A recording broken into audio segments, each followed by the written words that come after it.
এটা হলো পৃথিবীর সবচেয়ে ভয়ঙ্কর আর রহস্যময় জায়গা। এটা নেভাদা মরুভূমিতে আছে। একে ডেভিলস হোলও বলে। এখানে একটা বড় গর্ত আছে যেখান থেকে অদ্ভুত সব চিৎকারের আওয়াজ পাওয়া যায়।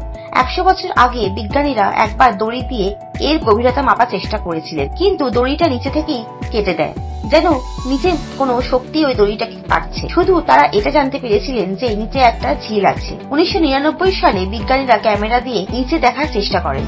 ক্যামেরা যেই নিচে যেতে থাকে অমনি 262 ফিট নিচে গর্তটা আরো বড় হয়ে গেল। 520 ফিট নিচে গিয়ে লাইটস গুলো নিভে গেল, আর 33 ফিট নিচে ক্যামেরা এদিক ওদিক ঘুরতে লাগলো আর ধাক্কা খেলো, যেন মনে হচ্ছিল নিচে ক্যামেরাটা কোনো জায়গায় ফেসে গেছে। ক্যামেরা যেই ওপরে ওঠানো হলো তখন হঠাৎ করে জল নীল রং হয়ে চমকাতে লাগলো। হাজারো চেষ্টার পরেও বিজ্ঞানীরা এর গভীরতা মাপতে আজ পর্যন্ত সক্ষম হননি। আর ওখানে আশপাশ থেকে চিৎকারের অদ্ভুত সব আওয়াজ কোথা থেকে আসে সেটাও জানতে